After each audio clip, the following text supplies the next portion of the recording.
The Fabulous 413 podcast is funded by Northeast Solar, offering solar options, energy security, and solutions for the local community. Learn more at northeast-solar.com. Welcome to the Fabulous 413. I'm Khalees Smith. And I'm Monty Belmonte. Later in the show, we hope to be joined by Dr. Nell Irvin Painter, educator, author, historian, total amazing woman coming to Bombyx in Florence next week. But first... And Theoharities is how you say it, right? Wow. You're very good. You know why? You know why I know this. It's because we were in a kayak on the Connecticut River together. Yes. During COVID. During COVID, when you were still working for the Baker administration at the time as the Secretary of Energy and Transportation. Is that what it was? Energy and Environmental Affairs. Energy and Environmental Affairs. Yeah, so parks, agriculture, clean energy. And the transportation part was just the kayak at the time. Yeah. Right. We did work a lot on transportation in terms of trying to reduce emissions from transportation. We're just taking money from big kayak business. Yeah. And transferring it. Spread the love around. And that was Senator Joe Comerford who'd set that up just as a way for us to look more at the place where we live and to enjoy it more. And now that you're no longer in state government, that's sort of what you're doing at the helm of the Trustees of the Reservation, Katie Theoharities. For those who have seen maybe the signs driving around but have no idea, like it definitely sounds like a very formal and somewhat confusing name. Tell us what the Trustees of the Reservation is. So the Trustees of Reservations is... Oh, Trustees of Reservations. Okay. That's a common mistake, I have too. reservations about my way of saying Trustees of Reservations. Well, our founder, 133 years ago, our founder, Charles Eliot, thought of reservations as special places that were escapes from the busyness of life that allowed people to rejuvenate and take a minute away from what was a rapidly industrializing Boston at the time. And so he wanted to protect these special bits of scenery for people to get out in and get the rest and respite they needed.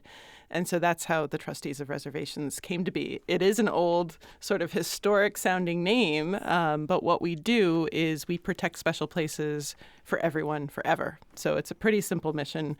We protect these places and we take care of them and we cultivate the next generation of people who are going to take care of them by building a love and connection to the outdoors. And specifically Massachusetts, like just the Commonwealth. We can protect land anywhere, but we almost exclusively work in Massachusetts. We've done a few projects that have a connection to places in Massachusetts. For example, in the Berkshires, we have some land on the Connecticut side because it helps us protect the larger landscape in Massachusetts. But yes, we're a Massachusetts-focused organization. Who are these trustees? Who were they maybe historically, and who are they now? Well, we do have a board of directors who are our trustees, but really we think of the trustees as all of the people across the Commonwealth who are protecting this legacy of natural heritage and cultural heritage, historic homes, art museums, and special places all around the state. So it's not just parcels of land either that are under your protection or watch. Under protection seems, let's say under your watch, under your purview. Yeah. But buildings and other culturally important pieces to the Bay State that are also under your umbrella. Yeah, absolutely. And I will hit that word protection for a minute because I think it does give you a sense that these are sort of locked up on a shelf and you can't access them. And our whole mission is to connect people to these special places. We have an art museum and sculpture park. We have 3 working farms that we get people out to. We have beaches and 16 historic homes that we actually care for in a manner that preserves their historic integrity. The diversity of our spaces is astounding. 27,000 protected acres that we open up to the public and program in a variety of ways, from hiking to yoga to art programs to cooking classes. There's a lot going on. And concerts. And concerts. We are launching into our summer concert series just now, and very, very excited about that. Found out about that concert series through Erin McKeown when they were doing them last year and thought it was just a fascinating way to interact, not just with artists that you enjoy, but with nature itself, because it is really fun to bring your guitar out into the wilds and just play. And it's even better when you're with somebody who plays way better than you do. Yeah, no, Erin did a scenic tour last year, I think on a hiking or bicycling. Hiking tour, and Peter Peter Mulvey did one as well.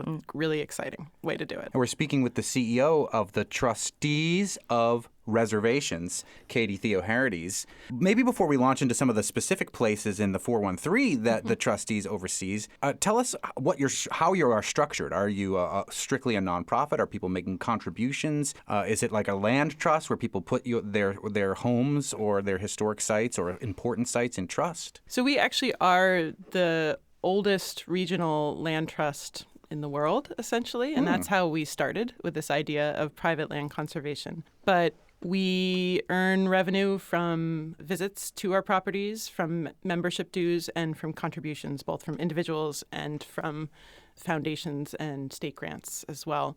We are exclusively a nonprofit. So what does it take to become a member? Or what privileges does membership have? Yeah, so I think first and foremost, all of our properties are open to the public regardless of your membership status. Some of our properties do have fees. Many in the 413 do not have fees. They're just you drive up and you go for a hike or go exploring. For an $80 family membership, that offers you discounts to places that do have parking fees or walk-in fees. It also offers you discounts at our gift stores around the states, which have fabulous products, and for our programming. Let's talk about the places that Trustees oversees here in Western Mass.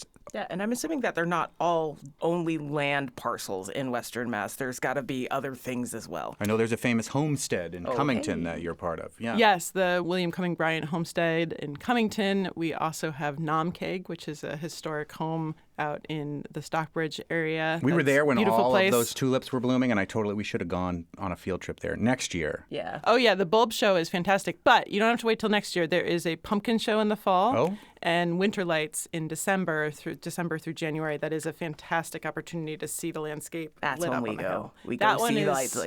Go see the lights. That one is fabulous. A lot of people from the Springfield area head out that way. Namkeg Party, we'll call it. Namkeg Party, yes. And actually, I've started calling it pumpkin lights because the season that our staff have to work with, it goes straight from Halloween right into Christmas. So it's kind of a combined event. I kind of love that. It's so much better. And if you make a good jack-o'-lantern, you want a pumpkin light to go right in there. You might as well just keep it going. Yeah. So we've got the William Cullen Bryant Homestead in Cummington. We have Namkeg in Stockbridge. What are some of the other sites that the trustees oversees around here? So we also have fantastic ecological resources out here, including a high number of waterfalls and scenic rivers. Chesterfield Gorge is sort of our own Grand Canyon up in Chesterfield. It's Chesterfield gorgeous. It's I told beautiful. my son after he went hiking there this weekend. Yeah. He had a great good timing, and apparently really good fly fishing up that way as well. We have Nachu, which is a cross-country ski center in the winter, and then beautiful hiking trails all year long. Beckett Quarry is a newer acquisition. And we also have Chapel Brook and Chapel Falls up in the Ashfield Conway area. You can do a gorgeous hike and then come down and see the water splashing on rocks. It's beautiful. I don't know if I'm going to say that the CEO is not advocating this, but I am. If you go to Chapel Falls with somebody who knows what they're doing, you can turn it into a water slide. I'll show you if you're there when I'm there. I believe it. Be careful, though. It can be dangerous if you don't know what you're doing. That one's right around the corner from my mom's house, so I spend a lot of time at that one. Oh, so you know how to do it as a water slide? I might. You also oversee... It feels more like an open secret in that case. It definitely is. All you have to do is go there, and usually somebody there knows what to do. You just follow exactly what they do. You should be okay. But another big thing that you do that I love is the dinosaur footprints, right? Yes. I failed to mention that one. And that's right along Northampton Road, or Route 5 in off between Holyoke and Northampton. Going up Moontown is what I was. Mount Tom. Mount Tom is what I was trying to say. I'm having such English problems today. That's okay. Well, and that one's a blast from the past for me because I went there on so many field trips growing up in this area that I'm not sure I can count. But it's great. It's some of the oldest fossil records in the country. So I'm curious about, do you know how that comes under the auspices of the trust? Was it always under, even when you went as a kid? No. I think it was privately held for some time, and we had an opportunity to acquire it and thought it was really important to make sure it could be publicly protected and opened up to the public. Mm-hmm. And that's often been the case in some of our acquisitions where we see something that may not be protected into the future or may be privatized. Our mission is really to preserve it and to open it up to the public.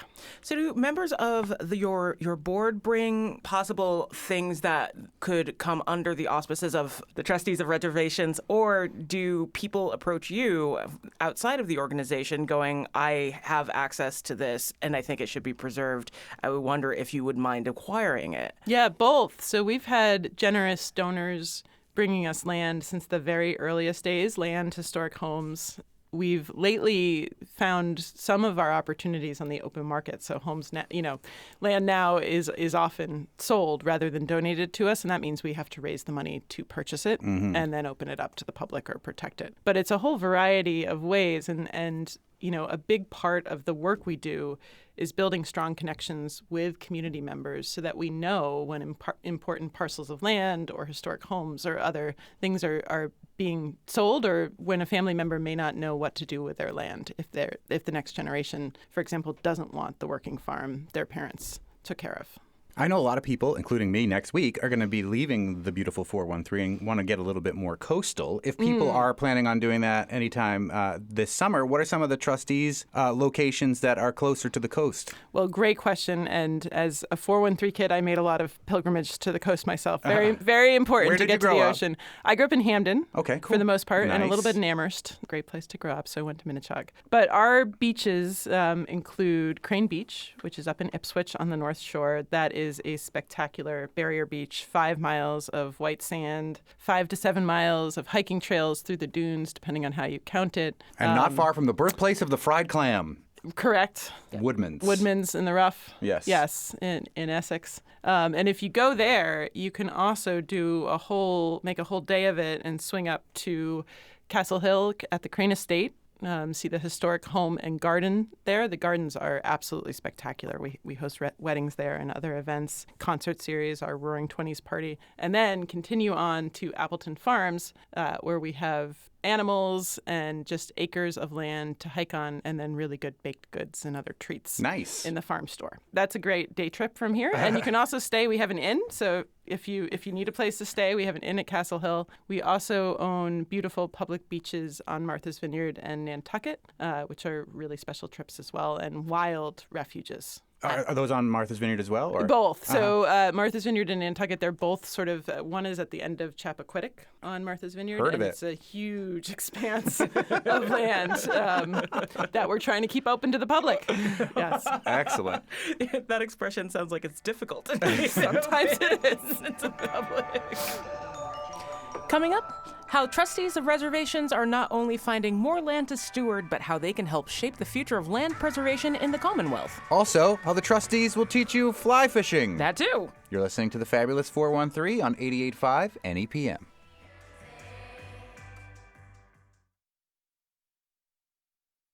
We're speaking with the CEO of the Trustees of Reservations, Katie Theoharities, and talking about some of the fun things that they oversee in the 413 and beyond. And elsewhere, because I would mention that the sculpture garden that you have, I believe, is in Lincoln. It's in Lincoln. And it's like right down the street from where I went to elementary school. Oh, amazing.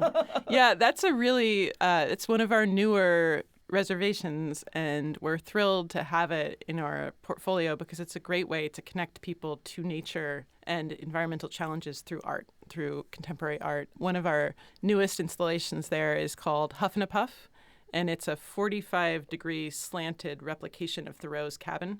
And you stand there in front of it, and it's just, you're almost an out-of-body experience to see it this way. But the artist's statement is about climate change and the difficulty of housing. His name is Hugh Hayden. It's a really fantastic piece. I thought with Huff and a Puff it might have to do with the legalization of marijuana, but I'm wrong about that. Are there activities that are going to be going on, especially locally in the 413, now that people are out and about outside more on some of the properties that the trustees oversees? Anything that you can think of that might be fun for people to check out upcoming this summer, especially here? So we have a great summer schedule, and all of it is on thetrustees.org. But just to give you a sense of what we have a great partnership with Adventure East. Oh, yeah. That's a locally run outdoor adventure company. They are doing things like fly fishing at Notchview, forest bathing, hikes at Peaked Mountain in Munson, and lots of entryways into the outdoors. So if you haven't ever gone fly fishing before, this is a great opportunity to get outside. So somebody will show you how to do it? Someone will show you how to do it, and you don't have to, worry about whether you look dumb. I've never done it. I've always kind of worried I might look dumb first time. Those are not my worries. I just worry that I'll, not just do it wrong, but that kill the fish? Get caught in my hair. Oh, yeah, fair enough. Katie Theoharities, you were the Secretary for Energy and Environmental Affairs under the Baker administration. Tell us how preserving land and the kind of work that you're doing now ties into what you were doing previously as the Secretary. I've always worked on some aspect of land conservation or trying to address climate challenges. And one of the things that I loved working for the state was we had a role to care for and protect all of the parklands, wildlife management areas, agricultural preservation restrictions, farmland across the state. And in this role, I get to work on that in a similar way. We have a portfolio that is very similar to a state park service. We have more resources to take care of it, which is great. Than state parks do? Yes. I don't know if that's great, but I guess it's great for you. It's great for me. I mean, I will say one of the things that is different is we have to earn the revenue that we use to take care of our open spaces. Uh-huh. DCR does make some revenue, but most of the funding comes from our taxes. From our tax dollars, which is great. It's not enough to care for the land that DCR has, but it is just a different model. The other piece that is similar is that we, as at the Trustees, do weigh in on policy issues around land use and climate change to ensure that we can protect these special places forever, and that we are essentially punching above our weight. So not just dealing with our own land and the places we protect, but also how do we steward our environment into the future forever. Inversely, are there things that are more difficult approaching land and place and culture preservation through private sector nonprofit as opposed to going through the state? Well, I think not having tax dollars to rely on is harder. Overall, it's very similar in many ways. I think some of the challenges we're all seeing is coming out of COVID. So many people came to the outdoors, and how to keep these newcomers engaged in the outdoors, how to bring more park and green spaces into urban communities that need them the most. Those projects can be complicated and expensive. And so just figuring out how do we partner to make more green space in places that need it, that's a challenge I think I saw at the state and I'm seeing here. And then how to protect really sensitive ecosystems from climate change. So we're seeing a lot of coastal erosion and storm surge out here in the valley. Last summer, the rain was crazy. We lost trails. We had to shut down campgrounds. And obviously, farmers out here really suffered. So food insecurity is something we are working to address at our organization as well, and something I saw on the state side too. But with climate change, I think there's going to be a lot of work we need to do.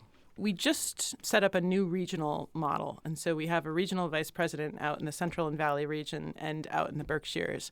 And one of the goals with that regional model is to really be where our mission is delivered, in communities in these geographically unique parts of the state. And so I do think you'll see us become much more active in terms of engaging with communities, with partners, and on policy issues out here as well as in Boston. Are there a couple policy issues that you're working on in particular right now? I mean, as somebody who's come from state government and now working maybe alongside or advocating, maybe even urging the current administration to do some things? Yeah, well, so we are working with partners on increasing permanent funding for land conservation. Believe it or not, in Massachusetts, the first state that really did land conservation, we don't have stable land conservation funding, so it changes year to year. So we're trying to create a permanent funding so we can continue to go after new land that needs to be protected. We're also looking a lot at what is climate change going to mean for access, particularly to beaches? So ensuring people can have access to these places that we are losing ground on. And there are a lot of issues around privatization of the beach. Only 12% of our beaches open to the public in Massachusetts. How can we try to get more I'll just say, available? In New Zealand, I believe 100% of beaches are open to the public. Well, Massachusetts is very backwards on this compared even to sister states like California. Uh-huh. We allow you to privatize the beach all the way down to the low tide mark. And as you can imagine, with sea level rise, that's starting to mean there's really no beach left open to the public. Mm-hmm. So I think this will be a big challenge in the future, something we're just getting going on. And then we've been working with the administration on protecting biodiversity. There's a great new biodiversity executive order that came out, and trying to shore up the resources we need for communities to address climate change resiliency and to reduce emissions. We're trying as an organization to get down to net zero ourselves. We're already there if you count up all the land we own, but we don't want to do that. Yeah. So we want to say we need to offset everything that our buildings produce by reducing their emissions. So get our emissions down at farms, get our emissions down from historic buildings, and then preserve new land to offset any of the remaining emissions we have. We can send you back to Boston in a kayak with that Senator would be Joe better. Comerford, like where our conversation began. That's like net zero. I think I'd have to take the Connecticut down and then up the coast. It'd be tricky. Yeah, It'd be very tricky. It'd be tricky. That's a kayak on open water. We're not. It can be done. It's It can not a be great done. idea. No. You're coming to the end of your first year in this position. What are you looking forward to in your next year at the helm of this organization? So this first year has been a lot of getting to know the organization, getting to know our really talented staff, our donors and members, and then doing some structural and operational work we needed to do to make sure we were sustainable for the future. Right now, we are ramping up on our next 5-year strategic plan, and I'm really excited about where we're going. And so that will be the focus as we move towards our annual meeting in November, and also getting through a really exciting summer season when so many of our visitors and members are out on properties and coming to events. And it's just a great chance for me to get out and see people and understand why members love us and work on ways we can continue to get people outside. But on our strat plan, I think some of the early themes that are coming out is the importance of returning to our roots as a conservation organization, really protecting land in places like Western Massachusetts that are having land turnover now in I think, a generational, once-in-a-lifetime kind of way. And then leaning into climate change solutions and leading. As an organization, we have so many acres that we can demonstrate and practice and offer up as laboratories of hope on climate change solutions. So that's a theme that's coming out. And then working in communities that have historically not had access to green space. So environmental justice communities that just don't have, you can't walk to a local park or to places with shade and trees and water.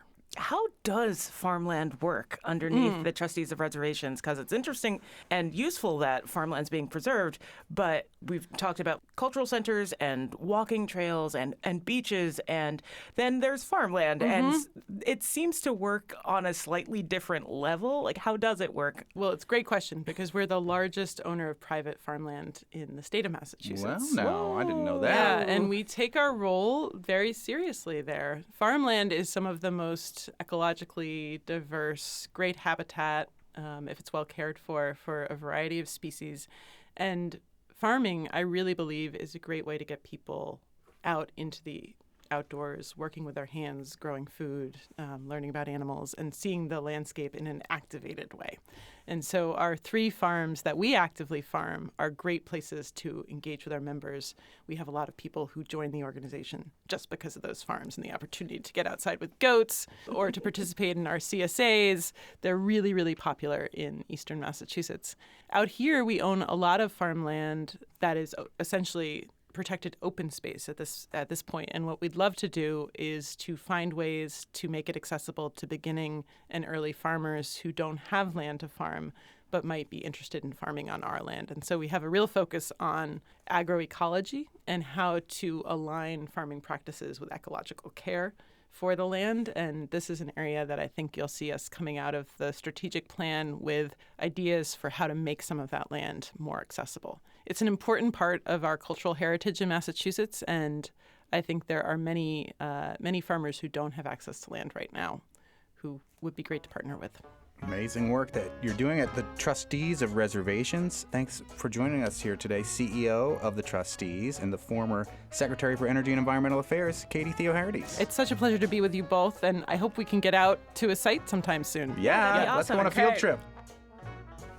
Up next, we'll chat with the folks at the Center Fresh Market in Chicopee about tackling food insecurity and inequities through a municipal lens and more. And later, some asparagus science trivia from our friends at Tumble Science Podcast out of Greenfield, recorded live at the Asparagus Festival this weekend.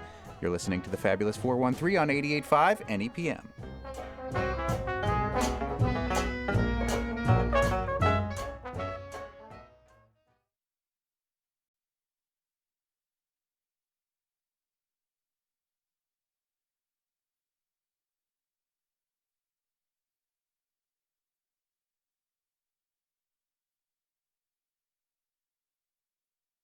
Can you tell us how to correctly pronounce both your last names? Sewell. Like Zool. Yep. There's only Zool. And? Brior. Brior. Like Eeyore. You know the whole thing about Eeyore's name? About how, like, Eeyore is what animal? Donkey. And what does a donkey say? Eeyore. Hee-haw. But if you're British, a donkey would say "ee-aw," and that's where the name comes from. It was like staring me in the face my whole life, and then like I was a grown-ass man before it came out. It is kind of like teddy bear pools. He's Ted Aber. Oh, I didn't know that either. Like Hebert. Yep.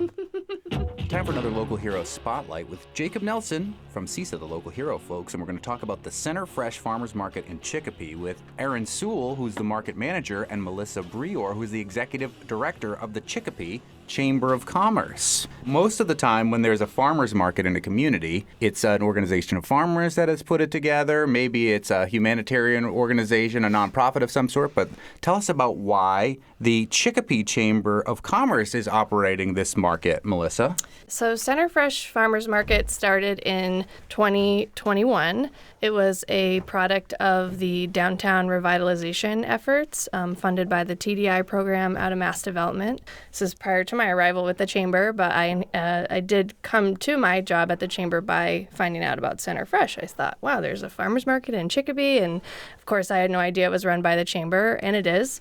Wait, let me stop you right there. What's TDI? Transformative Development Initiative. It's a mass development program for gateway communities. I'm sorry, that's TMI. Okay, continue. So Center Fresh continues as a Chamber of Commerce program as part of our economic development program. So we see it as essential for economic revitalization in Chicopee, and we also see it as a way to support small micro enterprises. So the market is farmers, it's other kinds of artisans, makers, food producers. So we kind of keep that under our umbrella of economic development. Aaron, tell us about some of those vendors that are coming there. Where are they coming from? Are they mostly Chicopee based? Or are they coming from all over the place? They're kind of coming from all over the place, but a lot of the farms are going to be right in the area. So Nightjar Farm is from Chicopee. There's a lot of other Chicopee vendors, like we have a candle maker, we have a soap person. So it's kind of spread out, but it is really focused on Chicopee-based businesses. Why or how did the Chamber of Commerce start this? I know that it was happening before you arrived at the Chamber of Commerce, but perhaps you know a little bit of the history of them being the motivation behind the market, as opposed to, like Monty was saying, like grassroots or other organizations starting. We were the organization the nonprofit that partnered with the city on that mass development program, and part of the group that was meeting during COVID was talking a lot about food insecurity as a product of COVID, but just being a gateway community as well. So they developed a farmers market as a solution. I don't know all of the specifics for the Holyoke Farmers Market either, but I do know that is another farmers market in Hampden County that's run by a Chamber of Commerce. Oh, cool. So there's definitely precedent for this around here, but like you're saying, a lot of the times in other places, it is either a nonprofit or a group of farmers that have come together and gotten permission from a town somewhere to set up a market. Well, that's Jacob Nelson from CISA. We're also talking with the Chicopee Center Fresh Farmers Market manager, Aaron Sewell, and Melissa Brior, who's from the Chicopee Chamber of Commerce. But Aaron, you're also a farmer. Yes. So you're not quite in Chicopee, right? I'm in East Long Meadow. I'm a microgreen farmer. Tell us about your farm. My farm, a little 2-acre. I have goats, I have dogs, I have a little bit of everything. I specialize in natives. Microgreens I just started during the pandemic. I just started growing them for us, and people caught wind, and that's how I picked up my job. I'm doing it full time now. So you're farm number 4 in East Long Meadow now. Yeah. Congratulations. How many have we talked to here? We've talked to two of them. So now we've hit almost all of the farms in East Long Meadow. You have to get us the 4th farm, and then we will have collected them all like Pokemon. Yes, Challenge 75%. And yours is called Dusty Goat Farm, right? Dusty Goat Farm Living Foods, yeah. Were the goats first or the microgreens first? The goats were first. Uh-huh. And are you doing anything with the goats farm-wise, or are you just like your lawnmowers? They're freeloaders. I mean, they take care of like my bittersweet and all that kind of stuff. Do you lend them out for these purposes? Someone might be looking. I wish I could describe appropriately the homicidal rage that I go into every time I see bittersweet in places, and then I just have to pluck as much of it as I can, which is a losing battle. Like I know I'm going to not. Also poison ivy. Goats are like good at remediating poison And I'm really allergic to it, so that's very helpful for me. Somebody's got to start a goat rental service in the 413. They have them in other places. Do they? Honestly, yeah. Not that your goats aren't already doing enough, but I'm just saying if somebody used goats for lawn care, there might be at least one person in this room who would just throw money at you. Jacob, you grew up on the Cape. You said they do it on the Cape. Yeah, I grew up in Barnstable and Cape Cod, and there's at least one business that will rent out their goats. That's amazing. And the thing that makes it a good business model, too, is they'll eat down all the leaves. The roots will still be there, and it'll all grow back. So you got to keep renting the goats every year. Yeah. Well, so that's the now that we've done this long tangent about something that's not happening. Yeah. So can I ask? Back to Dusty Goat Farm. Why are the goats dusty at your farm in East Longmeadow, Erin? Well, when I first got them, they were doing their dirt baths, and I walked in the backyard, and right where one of them was standing, there was an object in front of it, and all I could see was this big cloud of what I thought was smoke. And I run over there, goats are on and she's just shaking off this big cloud of dust, and I was like, oh, wow, so I called her Dusty for a while. Oh, that's so fun. Yep. Now, Melissa Brior, who's the executive director of the Chicopee Chamber of Commerce, Center Fresh Farmers Market in Chicopee, which we haven't mentioned is on Thursdays, going now through October from 1 to 6, was designed as an economic driver and to alleviate some of the hunger issues that Chicopee's experienced. Do you have any data as to how successful this has been over the last few years since it began? We do offer a SNAP match for EBT holders. So we do a dollar for dollar match up to $10 so folks can come to the market and use their EBT benefit to get access to healthy local foods. This year, that's supported by Holyoke Medical Center.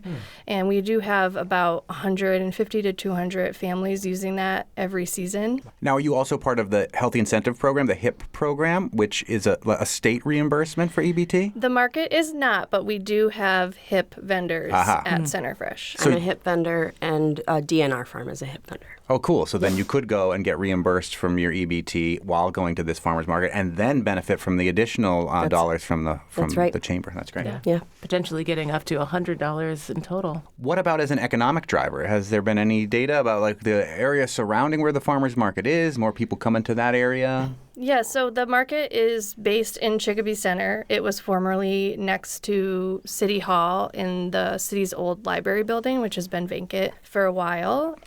We are moving to Wisniewski Park in Chicopee Center this year because that building is under construction. We have seen, similarly about 150 to 200 guests come every week to the market. I have visited the market in its old location, and it was a hopping spot right as work was getting out on a Thursday evening. Yep, there's a food truck every week, and we always have a live music going, so it's not uncommon to walk up and maybe see some folks dancing on the plaza, and we're hoping we'll see that same energy in the park as well. Are there concerns that you have moving it from being inside to now being outside at the park? It was always outside, but we are hoping that it might move inside to that building once it's renovated. We were inside actually at the Senior Center in Chicopee this past winter for the first time, which proved to be very good too, because we were able to expand our vendor base and extend that opportunity to support those small businesses in doing economic activity in Chicopee throughout the year, not just June through October. Oh, so this past winter was the first time you got to run a winter market. Yes. What were some difficulties that you encountered in making your farmers market winter ready?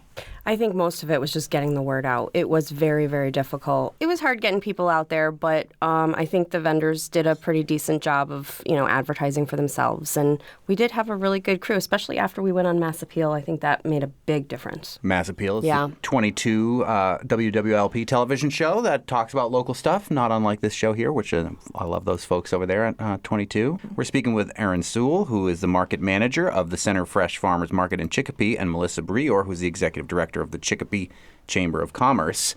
Melissa, you mentioned a bunch of, hundreds of people using their SNAP EBT cards at this market. There are several areas in Chicopee that are food deserts. So are you hearing anything on the street about how this has become something that has been important to folks who haven't otherwise been able to have access to fresh, healthy vegetables? I think, yes, we've heard that, just in seeing, I think, the repeat customers. Chicopee Center at the moment is not so much a food desert anymore with the entrance of Key Foods, Marketplace, and Fruit Fair Farm and Supermarket, which isn't too far from the center. But it still is, we're not seeing a lot of people having access to be able to walk to it, right? There's still the some transportation issues. So the park that we're moving to is in a much more residential neighborhood, and we're hoping that will help alleviate that so more people can have access. Is this the only farmers market in Chicopee? Right now it is. Right now. This year. Actually, Valley Fruit Upper Fair has one sometimes on Saturdays, but I don't know if it's every Saturday. Yeah, Fruit Fair has been doing some vendor pop-ups inspired by Center Fresh Farmers Market. They kind of work with some of the same vendors and kind of have that vibe within the store. And, of course, they're going to have a rooftop farm shortly in Chicopee. They're very cool and a very mission-driven market. They're trying to meet that need of the food desert that had existed in that part of town. Right. Yep. Yeah. And Valley Opportunity Council had run a farmers market for many years, but they have put that on hold at the moment. So this week is the first market, right? The first Yes. outdoor market. We took a little June break 6th. from when y'all were inside selling at the senior center. So this Thursday is the first market, and maybe could one of you just take us on a little verbal walk through, like who else we may see there and what other kinds of things we may be able to get. You mentioned microgreens, you mentioned candles and soap. Yeah. I know DNR Farm is a big produce farm. Huge. In Hamden, the town of Hamden, in the county of Hamden. Yep, we had them on a couple weeks ago. What else? If I'm showing up there and I want to spend my $10 of SNAP to get the SNAP match and maybe at a hip vendor, so that actually turns into $30. What is at my fingertips there at the farmers market? So for farms, we're going to have Tiano Farms, which does a lot of herbal, specifically for like Hispanic foods and stuff like that. DNR Farm with their incredible spread. We're also going to have Nightjar Farms, he has vegetables and herbs and stuff, but he also has starter plants for people who want to do their own thing. And then there's me. So that's it for farms. I'm still looking to fill most of the tents with farms. Like I really just want to bring all of the produce there. But for retail food, we have Tribe Power Bites, and we have Plum Island Jam, our regular retail food. We have Paris and Thai this Thursday for our food truck. And we have a lot of crafters because it's still early in the season. So we do have some retail food things to work out. Some people are starting later in the season. So, I think it's gonna be really great. And the park is beautiful. It's spread out, and there's a splash pad and a basketball court and a little playground for kids. I mean, it's just kind of an all-around great place to have something like this. And just talking to the residents around there, everybody is really excited to have this. Is there music this time, too? Yeah, live music every market. Who do we got there, Erin? First market's going to be Anders Warringer. Yep. So we have Toby LaRoche coming. We have Quinn. So a lot of people that were returning from last year. James Bird. Eli Elkis is going to be there. We have this really good jazz group that I met at the Northampton market. They're the Whack Jazz Trio. They're students from PVPA. Incredibly talented. That's really So fun. it's going to be really great. It's going to be phenomenal. I'm really excited. You mentioned that you were having trouble, or you're looking for more farms to come and take tent space. What do you... How am I phrasing this? You might need to buy time.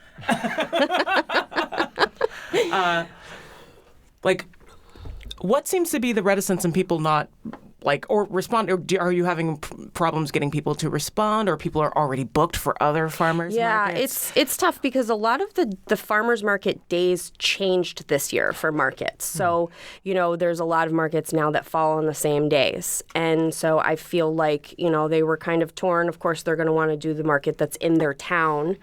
So it's tough. And there's not very many farms in Chicopee or in the surrounding area, so it's extra tough. I really have to call from further places. Despite being a town named after a food. Chicopee. Yeah. You're right. Who pronounces it like that, Monty? No one. Only me. No one pronounce. He doesn't pronounce it. I keep trying to convince Holyoke Hummus Company to move to Chicopee, because then doesn't it make more sense? Yeah. Come on. Well, Aaron's. It's always good to end on a disastrous joke. I was really confused there for a second. Yeah, that was my intent. I just went with it. I was like, maybe I'm not thinking.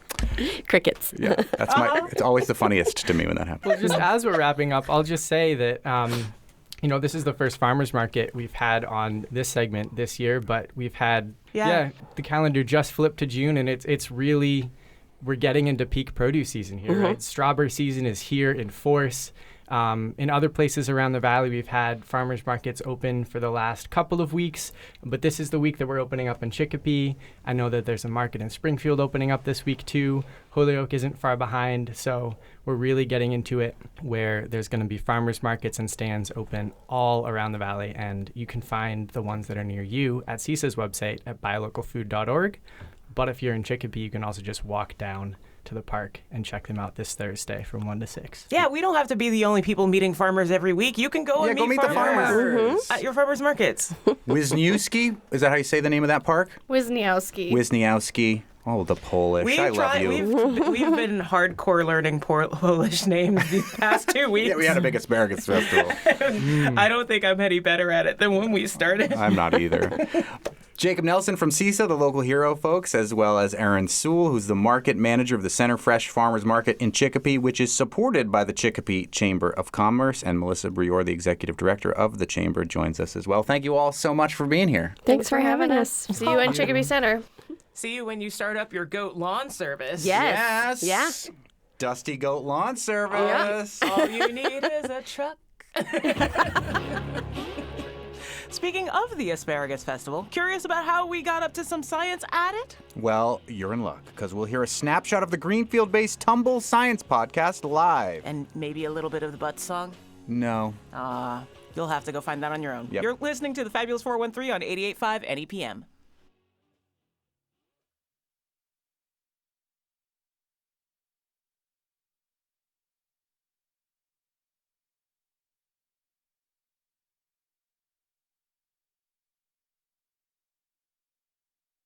The Fabulous 413 podcast is funded by the UMass 5 College Credit Union, offering co-op advantage checking with cash back on all purchases, plus secure debit card controls, all from the UMass 5 mobile banking app.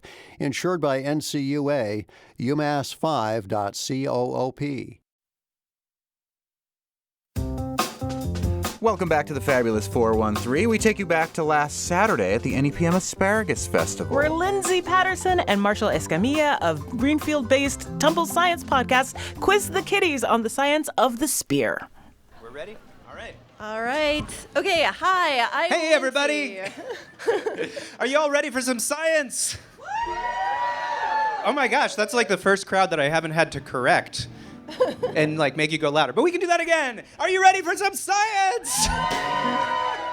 That was a bigger All right. You guys are great. Maybe it's just that you're all close and I can hear you really well. Maybe that's what it is. All right, I am Lindsay. And I'm Marshall. Welcome to the Tumble Science Podcast Live Asparagus Extravaganza. Woo! We're going to do a whole bunch of stuff, and we have Carrie Ferguson and the Grumpy Time Club Band hanging out with us on stage for this whole set. They're very special guests. We are enormous fans, huge fans, maybe the hugest, and I mean that mostly by physical size. We feel very privileged to be on the stage right now. Right back at you. Tumble is a science podcast that you can listen to wherever you get your podcasts for free. We have over 150 episodes, and when we were preparing the show, I went back and looked at all the episodes that we've done about food. We haven't done any about asparagus, so this will be all live, new asparagus science material. Everyone's excited about asparagus. It's the best thing in the world. And we did an episode, though, on the science of your favorite foods, which is all about why kids love sweet foods. We learned that nobody likes asparagus as their most favorite food unless you turn it into ice cream, which maybe if there's anywhere you can get asparagus ice cream, it's probably right here. We know that it is here, and I intend to try it after the show. All right, so we're going to kick things off with a great asparagus game that we're calling Asparagus.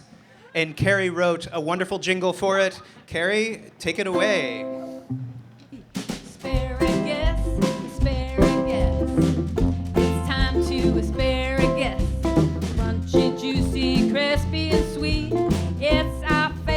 springtime tree. Won't you please be our asparagus? Oh yeah. Won't you please be our asparagus? Keep vamping. So we need some guests from the audience to come join us on stage. We need 2 volunteers. You and the Mickey Mouse, come around. 3 and all right, let's hear it for Carrie Ferguson and the Grumpy Time Club Band with that wonderful jingle. Okay, so we have 2 guests on stage to play a game that we're calling Asparagus. You guys are each going to be given some questions about asparagus, and you're going to have to guess the right answer. But first, can you tell us your name? Everett, Everett. And Everett, how old are you? 7, You're 7 years old. And what grade are you in, Everett? 1st grade. 1st grade. Do you like 1st grade? Yes, I have a best friend. Oh, you have a best friend. That's great. Okay, and what is your name? My name's Josephine. Josephine. And how old are you, Josephine? 6. You're 6 years old. Are you also in 1st grade? I'm in kindergarten. Oh, you're in do you like kindergarten? Yeah, but I'm graduating, so soon I'm going to be in 1st grade. Oh, wow, let's hear it for a graduated kindergartner, everybody. Woo! Okay, are you 2 ready to play? Mm-hmm. Wait, can you give me like a big enthusiastic yes? All right, that's fantastic. Okay, Lindsay is going to read your first question. This one is for Everett. Everett, you ready? Yes. Great. All right, this is a true or false question, so your guess has a 50% chance of being right. The question is, true or false, the fruit of an asparagus is poisonous to humans? Ooh, true or false, the fruit of an asparagus is poisonous to humans? No. You think that's false? Yes. Are you sure? Yes. Do you want to change your answer? No.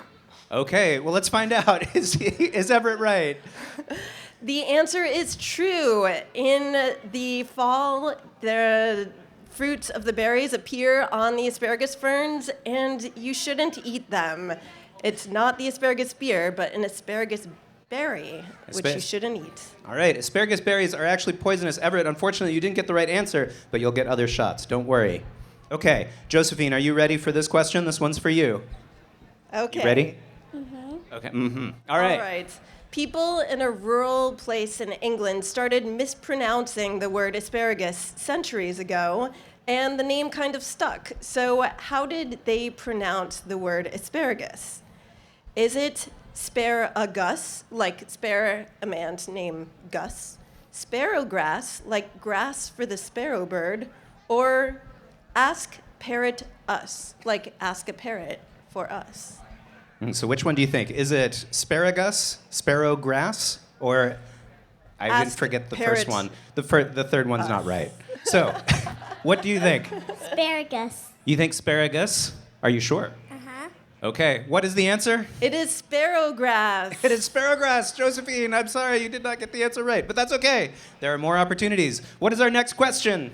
Okay, this one is about another asparagus festival that is in Germany, another place where they love and celebrate asparagus. Their festival is called Spargelfest, and that is where they run a contest, much like the bunching contest we'll have on the stage after the show, but it's for peeling asparagus, because in Germany, you have to peel the asparagus, which seems time-consuming and hard.